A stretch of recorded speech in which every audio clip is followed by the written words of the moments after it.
What's up, everyone? Welcome back to another episode of Rhonda on the Rocks podcast. As usual, I'm so happy to be here, and I am super happy to be here today because I have a very special guest.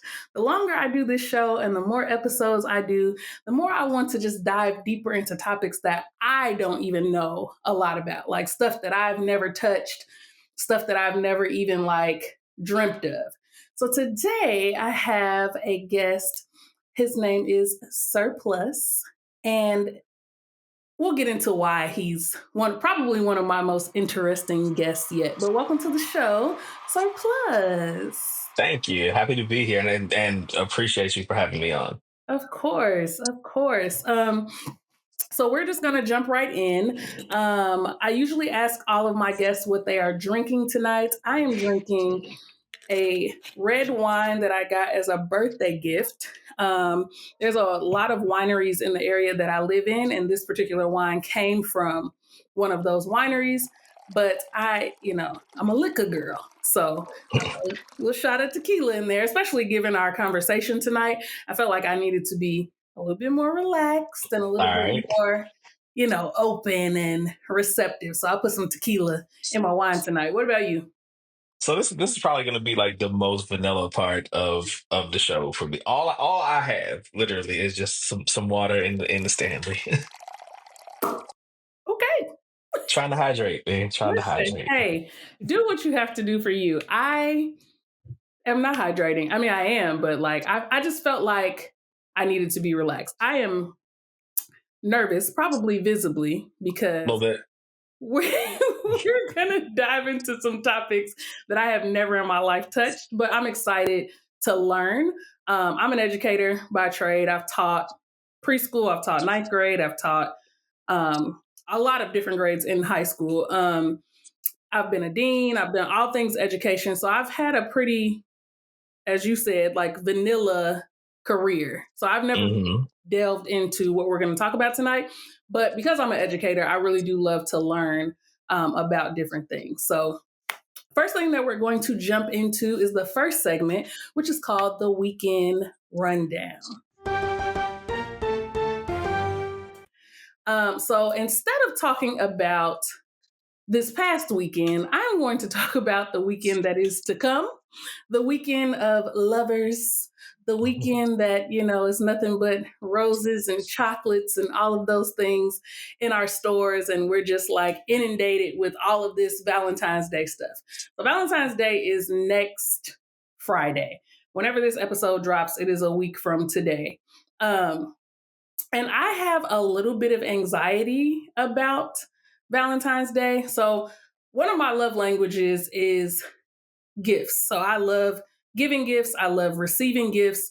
But the person that I have started dating recently is not into Valentine's Day.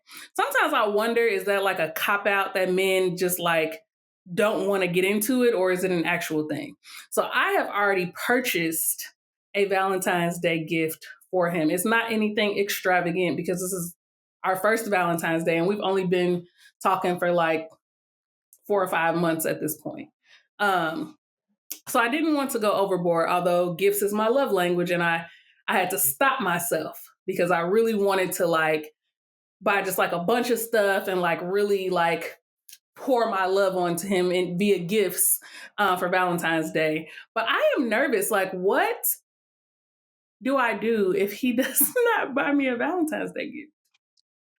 Are you what? getting him a gift in expectation that he gets you one? No. I don't think it's an well, I guess it is an expectation, right? I did not buy the gift I'm buying this because I want you to buy me something. I bought it because it's Valentine's Day and that's what you do. But am I expecting a gift? Yes. And I don't know what I'm going to say or do if there's nothing under the tree for me. Have you sufficiently dropped some hints that you are hoping for? Will dinner do? Is it Well, I did specifically ask, are we celebrating Valentine's Day? Mm-hmm. And he said, yes, we're not celebrating the day of, because I just feel like the world is just too busy on Valentine's Day. And then the next day I have a birthday party. I have like a very full weekend. So we're not going to celebrate Valentine's Day weekend, which I'm okay with.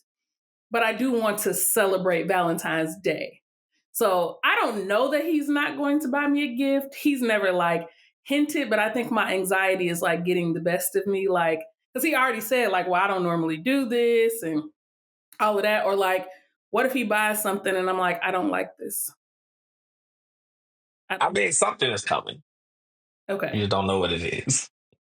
something.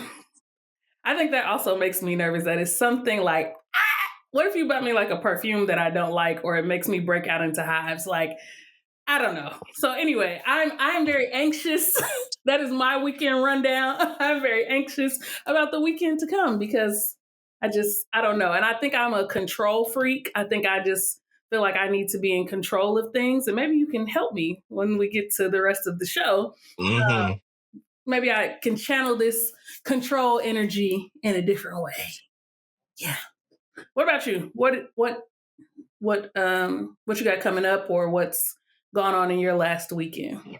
Ooh, my weekends are usually pretty. Yeah, my weekends are actually they're usually pretty chill. I don't think I did anything last weekend. Actually, I was on the couch Oh, watching TV.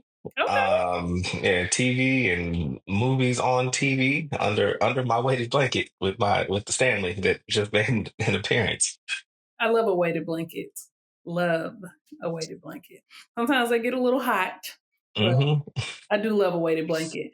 Is that typically how you spend your weekends? Just like chilling? Or do It you do depends. that? I'm pretty chill. There's a comedy club like an hour away, so depending on who's there, I might hit the comedy club. Um, yeah, it just depends. I like shows. I try to get to the movies every now and then as well. Okay, okay. I wouldn't know that given your Instagram. I just would not know. You just don't strike me as like a very like chill and laid back person.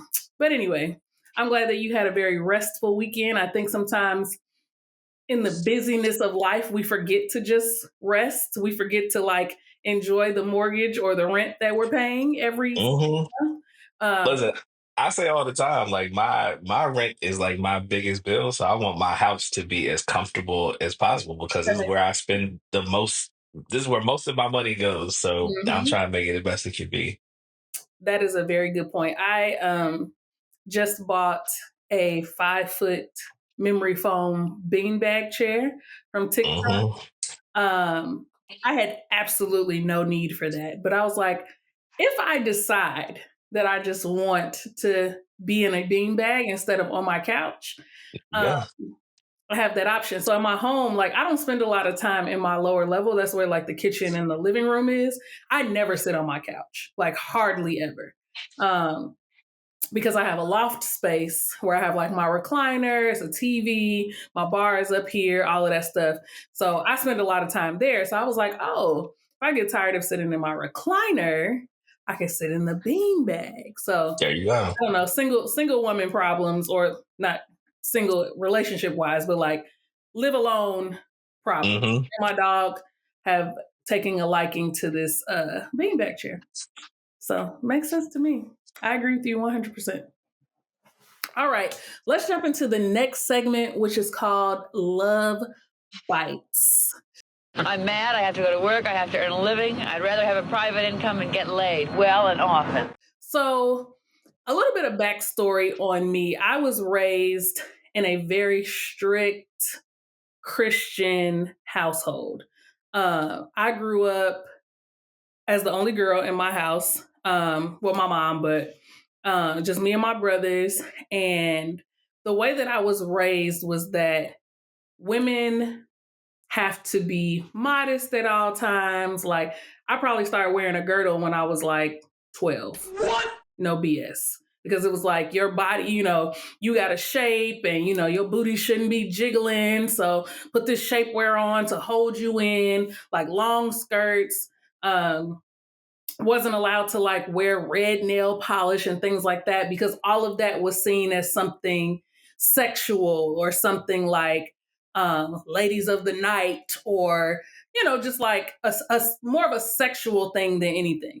So when I got older, some of those same mindsets came with me. When I think about like the idea of like slut shaming, I was probably like president of the slut shaming club. Now you wouldn't know that now. If you listen to episodes of my podcast, child, you would be like, this girl been fucking all her life. And I haven't. I really have not.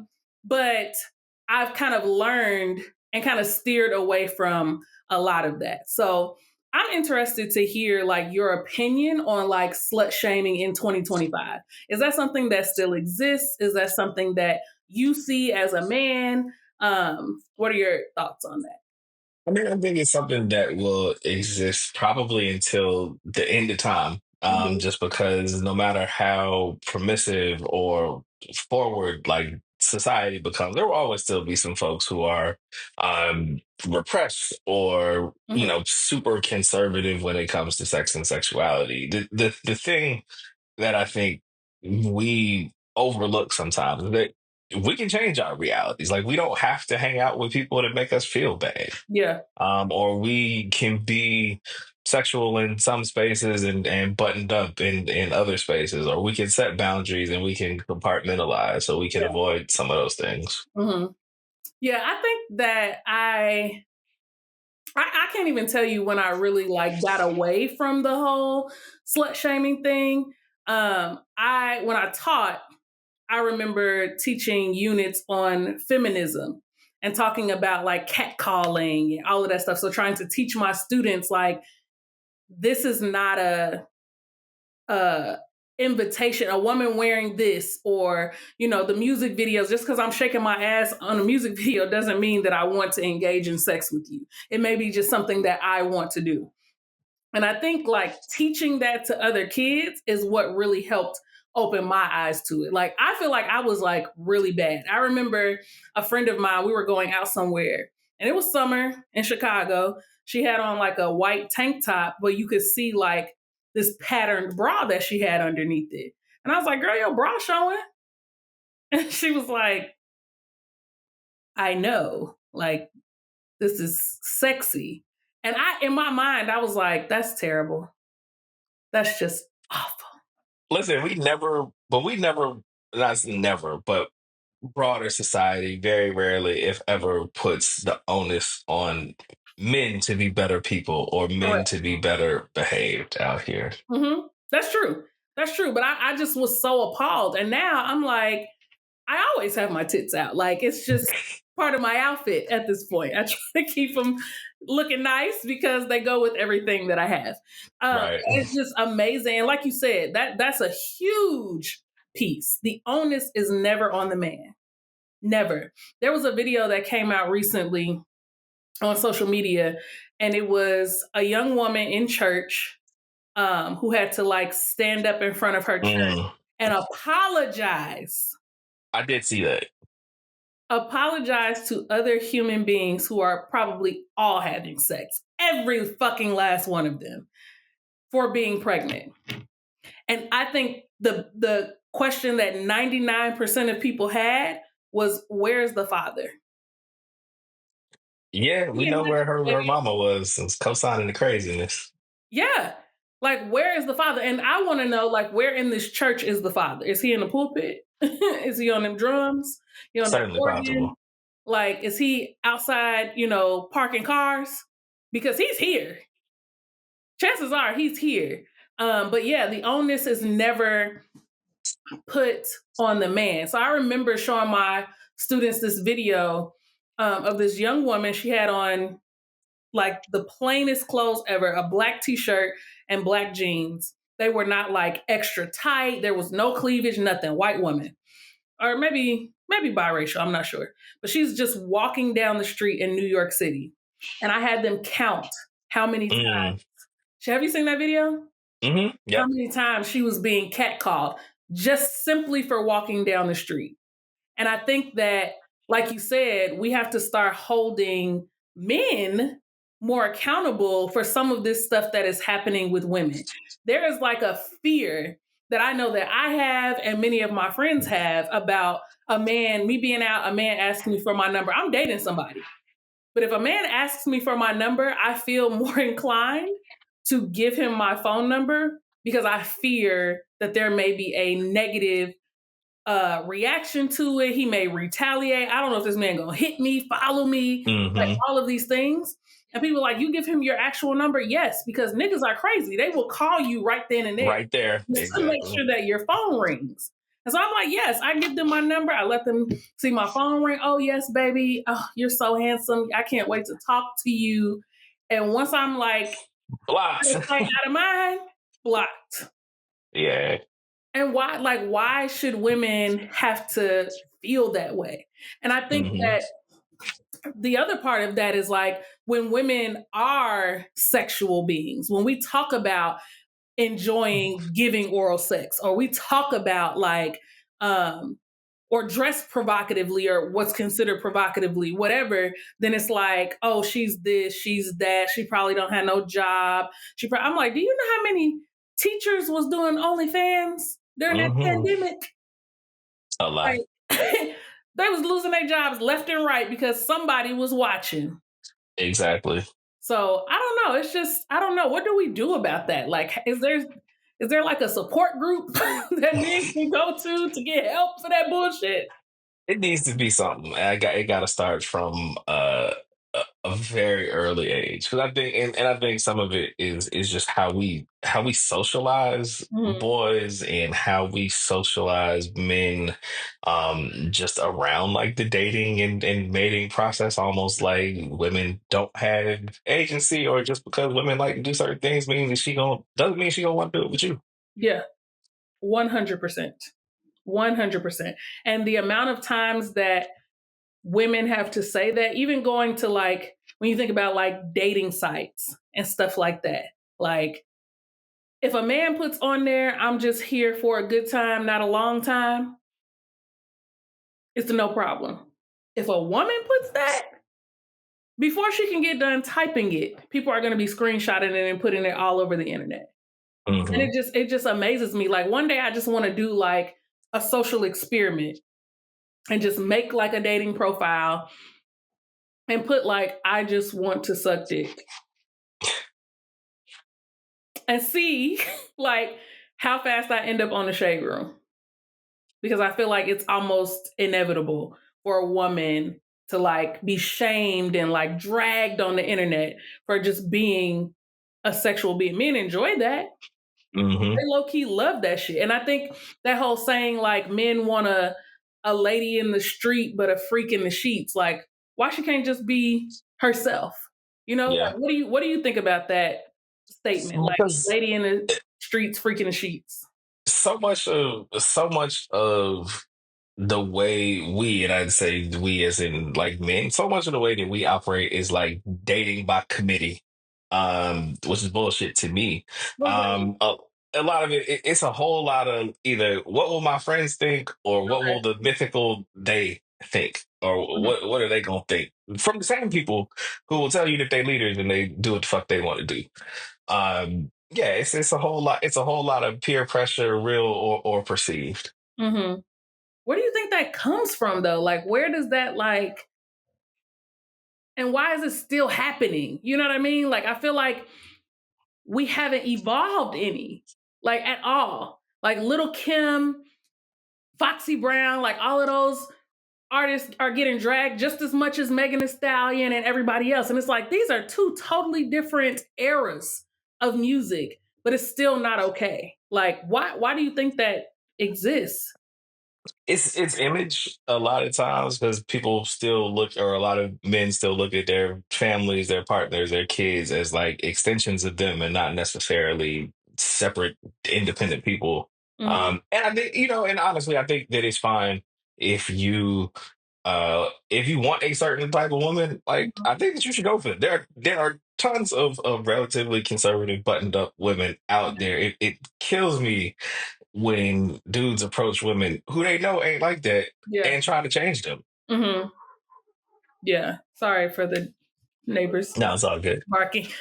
I said my window open because I was passing away from heat stroke.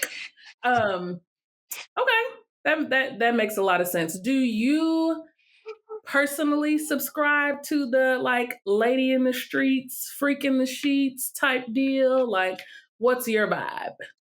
I mean,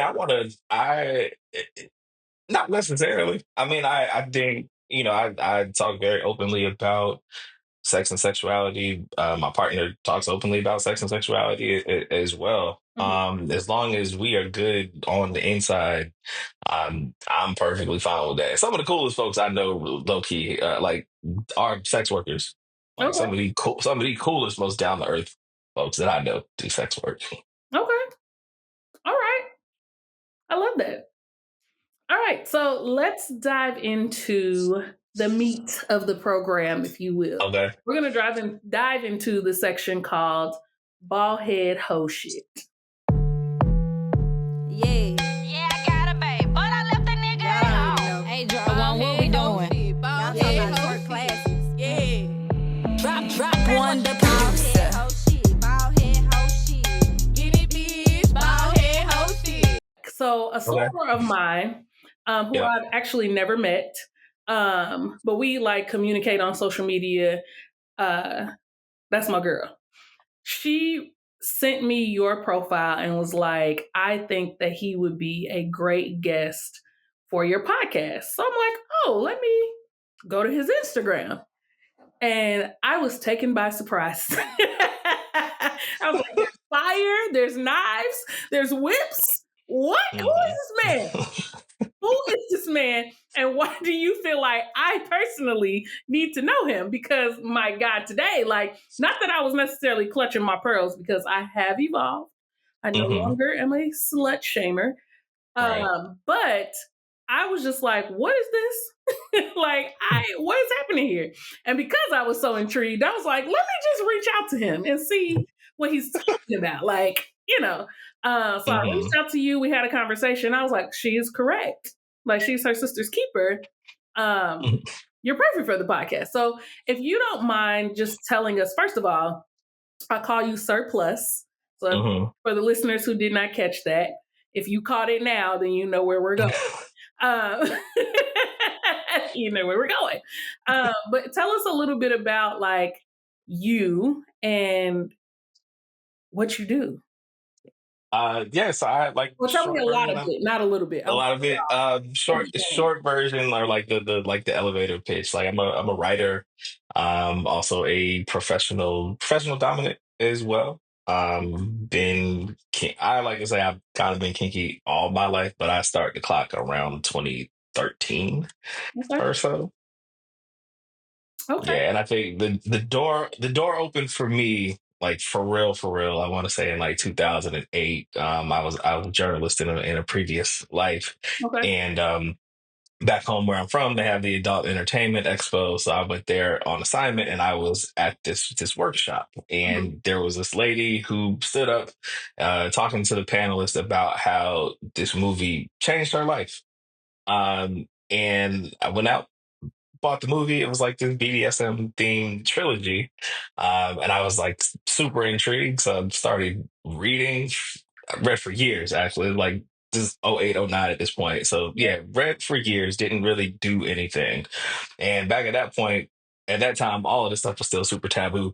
And met this lady on Okay Cupid, and like I don't remember who said something first, but it was like, yeah, I'm interested in this, and it was like, yeah, I'm interested too. So we like just kind of dove in together, and almost 12 years later, here we are. Okay. What does BDSM stand for? So it's B is for bondage, D is for dominance or discipline, the S is for sadism, the M is for masochism, kink for short as well also works. Okay.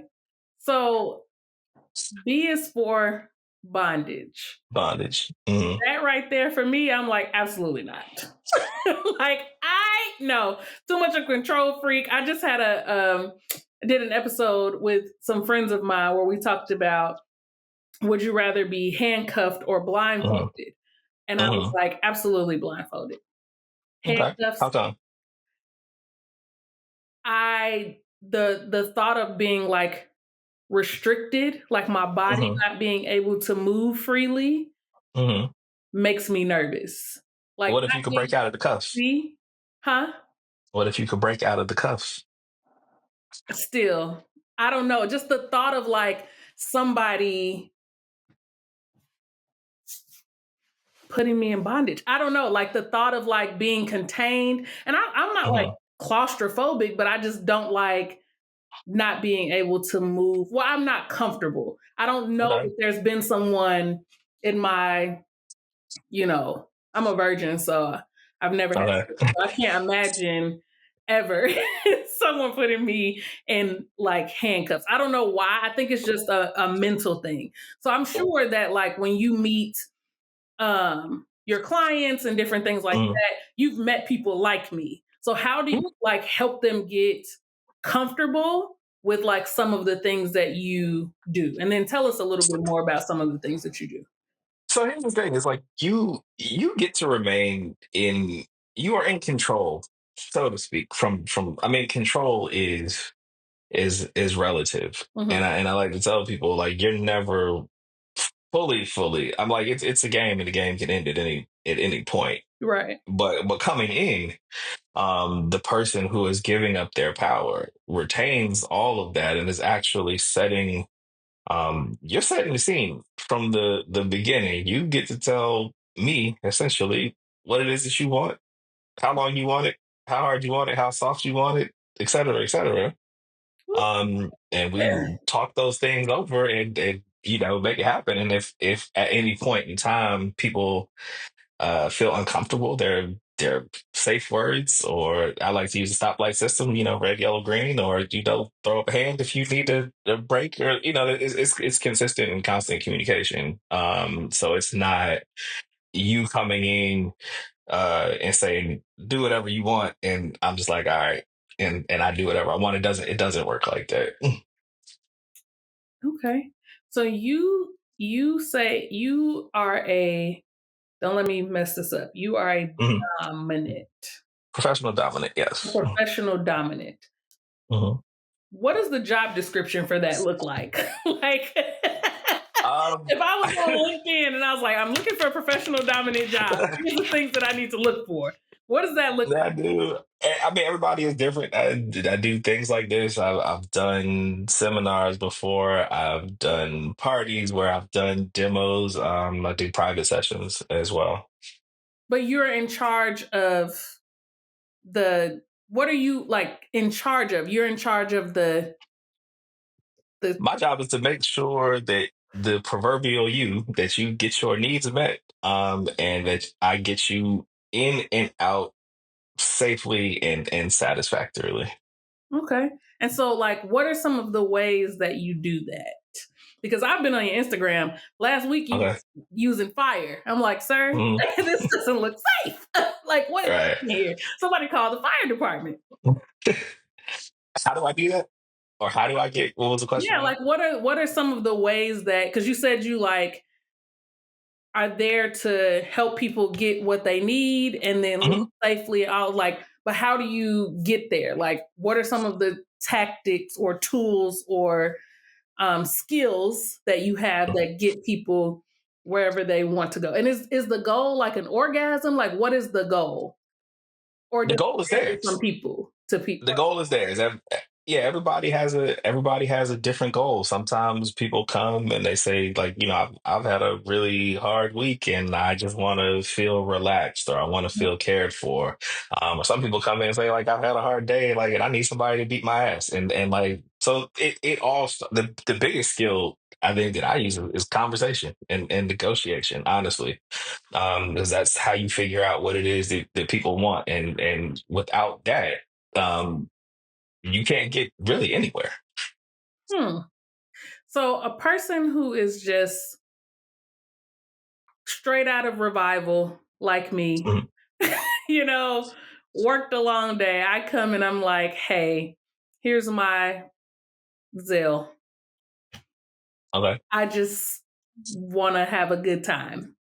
Like, do I have to, like, what information do I need to give you? Like, what are some of the things that you look for Or do you just like, is it like kind of like a create your own adventure type thing? Like, how do you know when to use fire? How do you know when to use knives and or whips, or like I've seen you do a variety of things on Instagram. So Mhm. like, how do you know? Or do people like specifically request like, here's my combo, I'd like fire and knives today? Yeah, real talk. Like I mean, I have a form that I send people. Okay. So all of this stuff, there are no surprises, and that's like the thing. Like I said, when you are in control over what happens to you from hello to goodbye, essentially. Mhm. So yeah, there are no surprises, and if it's not negotiated on the front end, like it's not going to happen during the scene. So the thing that I would ask is usually the first question that I ask somebody is, how do you want to feel? Okay. And yeah, and then from there, it's, is there anything, tool wise, is there anything specific that they want to experience? So some people come and they ask for fire, or some people want impact play, or they want knives, or any number of other things. What is And everybody, play? what's up? What is impact play?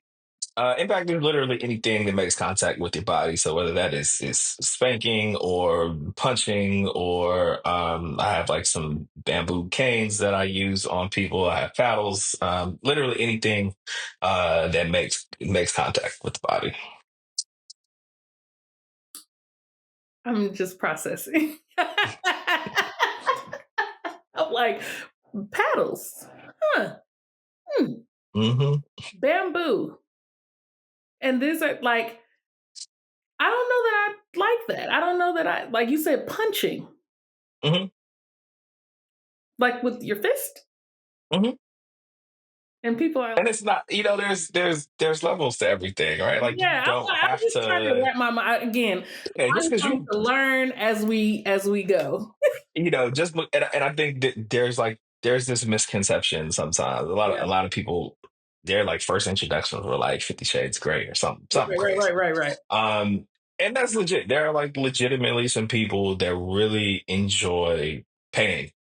And there are some folks who enjoy inflicting pain. Mhm. Okay. But there are levels to this. It doesn't always have to be a team, right? Just Yeah. because you enjoy punching doesn't mean that you want me to come out here like it's a heavyweight boxing match and go Correct. as hard as I can. Or if you like to be hit, doesn't mean that you want the hardest hit that I can every time. Like there are ways to get people there at a three. I've had people be like, my pain tolerance is a three.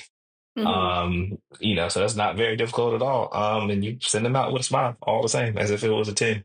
Okay. So how do you like, I imagine you have to like rehearse or like practice these things before your client. So how do you know if you are like doing something right? So for instance, using like fire and knives. To me, I think like Mhm. danger, danger, danger. Like I work in safety and security and education. Mhm. So anything that is like that, like a weapon, I'm like, it's like it makes me nervous. It makes me clench my ass cheeks together. So um how do you like practice that? Do you do it kind of like practice in play? Like, is this too hard? Is this too soft? Like, do you want more? Like, how do you I know mean, what you're doing is correct? it's all of the above. I mean, hopefully, especially for newer folks, you have actually had some legit instruction. Hmm. A lot of people taught me most of the things that I know how to do today. I was in Philadelphia a couple of weeks ago. I took an 8-hour class on fire play and Okay. doing it safely and learning the science and getting some practice in and things like that. And I do a lot of these things on myself as well. Okay. Okay. That's what I was curious. I'm like, is there like a certificate? Like, is there a degree? Like, do you enroll at Howard and then you like walk across the stage? I'm a professional dominant. Like, how does that work? What does training look like for something like this? It depends. There are a lot of classes that you can find at local dungeons. There are workshops. There are virtual classes. There are skill shares where people just kind of get together and show each other things. But you should always have some sort of paper trail. And this, and I know you talked about being in the sorority before and being part of the D9. So the question of who saw you and who knows you, like those are questions that you can ask people here as well. Yeah. But who taught you, who knows you, who can vouch for you? It's the same. It's the same sort of thing. Okay. Okay. So you going back to what you said about like you were a journalist, you went to like cover a story at one of these. Like there's like this big porn convention back Yeah. home. So you went to a big porn convention and you were like, okay, I'm here to do my job. And the woman talked about the movie. Like, was it like part of your work that made you go watch the movie? Or were you just as yourself surplus? Like, I want to see what all of this is about. I just like to know shit. So I was Okay. like, this woman got up here and it told these strangers that this movie that they made, she was talking to the folks that actually made the movie too. So got up Okay. here and told these folks that made this movie that they like changed her life. I was curious. Are you comfortable with So sharing the name of the movie? yeah, the name of the movie or the trilogy, it's called The Fashionistas, through a company called Evil Angel. Okay. The Fashionistas. Fashionistas Hmm. through Evil Angels. Hmm. Okay. Okay. And so you watched this movie and it just went from there. Hmm. When did you decide like I think I want to do this? Like at what point in your research were you like I'm going to go get me a whip and I'm finna When I met somebody that was, yeah, like I said, when I met that person on OkCupid that was down to try some things, and we kind of dove in together and started getting involved in the local community, and like really did the. And I like to learn. I'm a nerd, and yeah. there's so much to learn in this lifestyle as well. So it was dope to be learning new things and learning new ways to give pleasure and receive pleasure. So it was down the rabbit hole from there. Yeah. So would you say that like the pleasure that's always received is sexual? Like does everyone come at the end and that's like the North Star? No, Okay. nah, the North Star. I mean, the North Star is what you want it to be. Okay. Some people want to. Some people uh don't. Some people don't ask for it, and it ends up happening anyway. But no, that's not necessarily the objective. Yeah. Um, but I would say done right. It is a feeling like no other. And you'll be a little, and I bottom for people as well. So a lot, like I said, a lot of things that I do, I also have done to be, and again, done well and done right. You will be on the rocket ship to outer space somewhere. I've never been on a rocket ship. I can't say that I wouldn't mind going on a rocket ship. Oh my goodness. It's so interesting too, because I think especially like in Black culture, specifically, Hmm. we're both Black, it's Black History Month. So I feel like I have a license to say this. Um, we just shame everything, right? Like we don't try it. Would you say that there are a large or like what would you say is the ratio? I'm not going to say is there a large population. What would you say is the ratio of like Black professional doms, and are there women who are professional doms Oh, versus like 100%. white or other like nationalities? We are a tiny, tiny sliver of kind of this overall population. Okay, Like if you talk about 6 degrees of separation, it's probably like three, okay, or less. yeah, A lot of us know each other. Like our community amongst Black people, because a lot of folks still think this is white people shit. hmm It's, yeah, it's really small, but yeah, there are women who do this work, yeah, trans folks who do this work, all like and everything in between okay, that are Black. yeah. So how do you like talk to people about the safety in it? Because I can imagine like I'm here, I'm bent over, whatever this thing is that sometimes people are bent over, or sometimes they're laying on a table or whatever. And I can imagine if you're using a knife on me or fire, there like should be no sudden movements. So like, Mhm. how do you get people comfortable? Like, how do you let them know that like you don't need to move, just enjoy? It's all talked about on the front end. Okay. Again, like we're doing all the negotiation and a lot of the prep on the front end. I usually will, if people are curious about something, I'll let them test it out before we actually get down to business. And sometimes people are just like, I don't know, so sometimes, especially for new people, I will lay out all of my things and we'll do like a yes, no, maybe. So it's a yes, I for sure want to do this. Mhm. No, put this to the side, or I'm not so sure about that, maybe we can try it. And if there's a maybe pile, it may, it's possible that we break that out, or you start them off really light. Okay. I have seen quite a few of your reviews, and you're a rock star. Like, Thank you. you're out here doing amazing work. But have you Thank you. ever Thank you. had someone like mid session who's been like, nope, gotta go. Like, I cannot do this. I don't like this.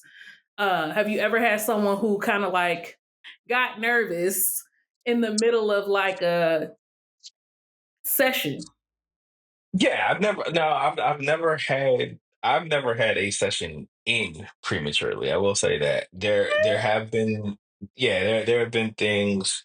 Um, there have been people who have had things in their yes pile Mhm. that once it got down to it, it was like, nah, I don't like this, Okay. or that, like, that's definitely happened, and that's normal. But no, I haven't had the, like, I gotta, like, if somebody is stopping like right at the moment, like something has typically gone horribly wrong. Mhm.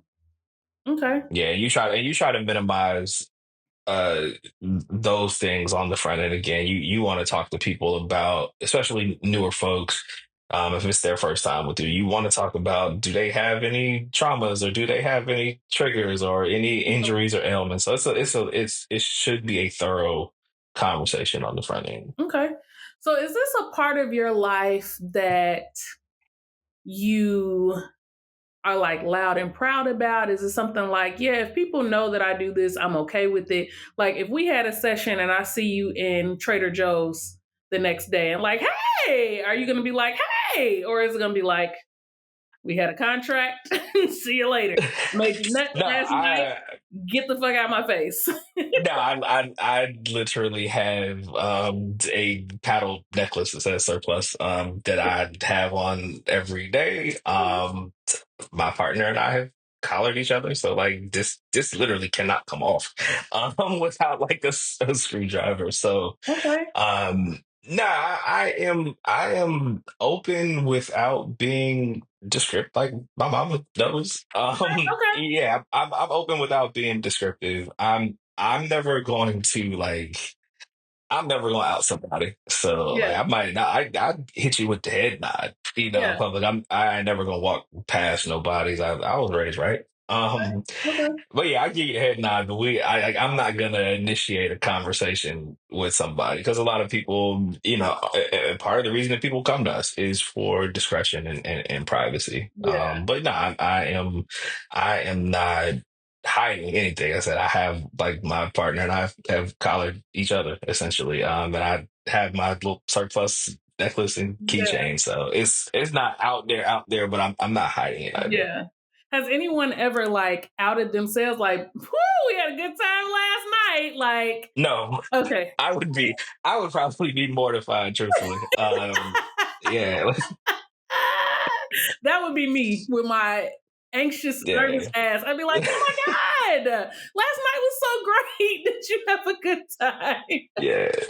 But most You of the would be people like, that would probably, most of the folks that hang with me, they know what time it is, though. yeah. So, So when you say you and your partner collared each other, what mhm. does that mean? Like, what does that represent? It's a sign of commitment. So like a wedding ring. Yeah, so you can say that. Yeah, definitely a sign of a sign of commitment to each other. And like it's and sometimes there are, you know, dominants who collar their submissives. She and I are both dominants and both switches, so we collared each other. What do you said both dominants and both switches. What does that mean? We do all things. So like I said earlier, everything for the most part, everything that I do to other people, I also have done to me. Oh, And she is pretty much the same way. So okay. So do you like, this may be getting too personal and stop me. uh, Is it kind of like you guys just know each other? So when you engage, you just kind of know what to do? Or do you have to like decide like, okay, Monday and Tuesday, I'm the dom. no, The third day is your turn. Like, how do you like? no, it depends. You know, it varies. Sometimes it'll be like, hey, like I'll go first, and then you do your thing, and Okay. then you know we'll see what happens. Which it's a lot of fun. Yeah. Yeah, I mean, it sounds very like free and open, and I think like sometimes when we think about just sex in general, it's always like, all right, like if I give you some head, now you got to give me some head. And then you Mm-hmm. get on top, then I got to get on top. And then Mm-hmm. you got to lay in the west spot for 30 minutes, and then I lay in the west spot. You know what I'm saying? Like, I feel like we're just so like rigid with sex. So it's nice to hear someone be so just like open and like free with it. Mm-hmm. How do you feel about people labeling kink or like BDSM or whatever as just like people being fucking freaky? Like, is that because I I mean, feel like shit, it there's is. more to it. I mean, it is freaky as fuck. Like, you're using fire, you're putting it in my asshole. I like, how do you feel about people like labeling it as like, oh, they just freaks? I mean, yes, and I mean, but ain't nothing. What's wrong with being a freak, though? I No, don't there think isn't. you know. I think as long as it's not said as like a pejorative, but it is. You know, I tell people all the time. This can you can make this you can replicate the worst of life in this, and you can bring all your misogyny and your isms to this. Or you could use this as a site for liberation and freedom if you want to, because you, again, you get to come in here and say what it is that you want, Mm-hmm. how you want it, how hard you want it, how long you want it. Yeah. You get to advocate for yourself. Mm-hmm. And as I tell people all the time, there are a lot of transferable skills here. If you can come to me and ask me to put fire, or a knife, or a pair of floggers onto Mm-hmm. your body, Yeah. why you can't go ask your boss for a raise? Why you can't tell somebody that what they are doing is bothering you and they need to stop? I think you just changed my life. And I think once Wow. and if you can get free in your body, then might you also want to be free in your house or your neighborhood or your city or your state? Like, Yes. All of the above. Wow. you know, and we can go back to the handcuff thing, right? So Yes, please. maybe you don't want a traditional pair of handcuffs. It's like, okay, maybe metal. I don't like the feel of metal on Yeah. my wrist. All right, there's fur.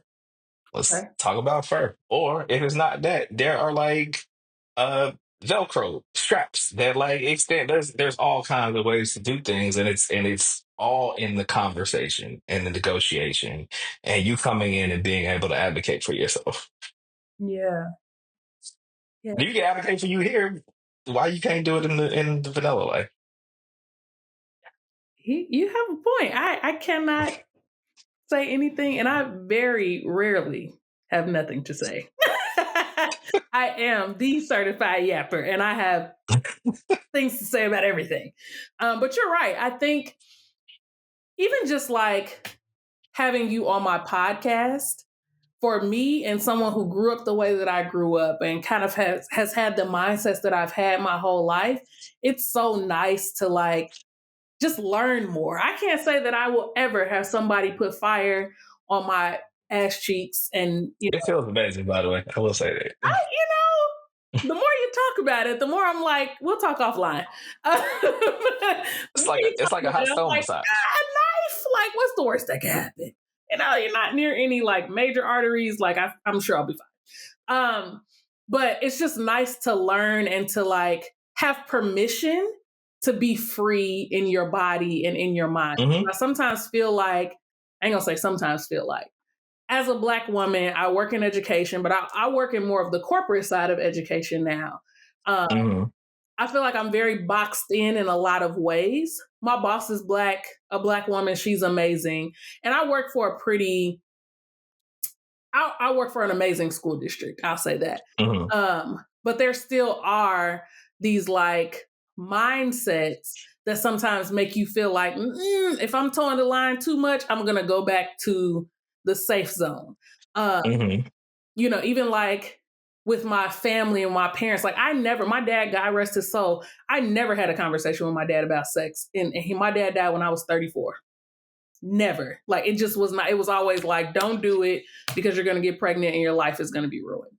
So to like have conversations like these, I had a guest on my podcast last season who talked about like polyamory, like he and his wife are poly. And while I don't think that that's something that would work for me, it was very interesting to know that so many people feel like this is okay. And not that I don't feel like it's okay. I just feel like it's not for me, but like challenging some of these antiquated mindsets that we have that come from childhood and from church and from like, whatever these other like rubrics are that people tell Black women that they have to follow.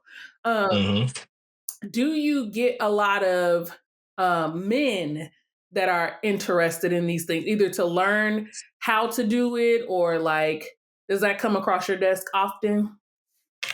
Yeah, I think there are definitely a lot of people that are interested in. There are a lot of people interested in learning on both ends of the spectrum, either experiencing things or either like learning to do things or interested in having the things done to them. And the one thing that I talk about a lot is like it's okay to be a man and want to have stuff done to you, to want to be a submissive or a bottom for somebody. That doesn't make you less than. Yeah. Yeah. And I think that's also amazing to hear because Black men. I think Black men struggle with masculinity more than any other race. I just think that life and the way that life has been handed to us sometimes makes us feel like if we are not one way and we are anything other than what is this one-way street that we have to be on, then we're wrong. Or we're like, it's something bad about us and things like that. So it's nice to hear like that there are people that are open to that. Oh yeah, 100%. Well, I am going to need the next 3 to 5 business days to process everything that I have learned today. But I really want to thank you. I appreciate you so much for being willing to be a guest on my podcast. I've had an amazing time with you. I've learned so much. I wanted to like take notes as we were talking, but maybe I'll like sign up for a session or something. Okay. Learn that way, like, learn as I go, learn in the, in the moment type deal. But tell people where they can find you on social media if they want to learn more themselves. Like, what do they need to do? Where they need to go? I am on Instagram at the one surplus the number one surplus. Actually, I think that's like on all platforms. So like Instagram, Threads. I don't do X as much. And I'm over on Blue Sky too, but mainly on Instagram. People can shoot me a DM. The email address is in my profile as well. Awesome. Do you have anything coming up, like any workshops or anything that people can join, or do you just want them? Yes. Okay. I will be. I'm doing a party in New York next. I don't know when this will air, but I'm doing a party in New York on February 15th, and headlining a show in Atlanta on March 1st. Okay. Yeah, well, and that info is on my Instagram page. If anybody is out there in Atlanta and wants to Falter. Fantastic. Atlanta people, tap in. The one, THE1, Sir Plus on Instagram. If you're interested in learning more about kink and BDSM, if you a bad bitch, if you a freak, if you a real ass nigga, give a fuck about a bitch, like whatever, whoever you are, he wants to see you on March 1st in Atlanta or February 15th in New York. This has been a pleasure. You guys know you can find me on Instagram, TikTok, YouTube, Rhonda on the Rocks podcast. Thank you for coming. I've had an amazing time. Thank you for having me. You're welcome. Talk soon. Bye. All right.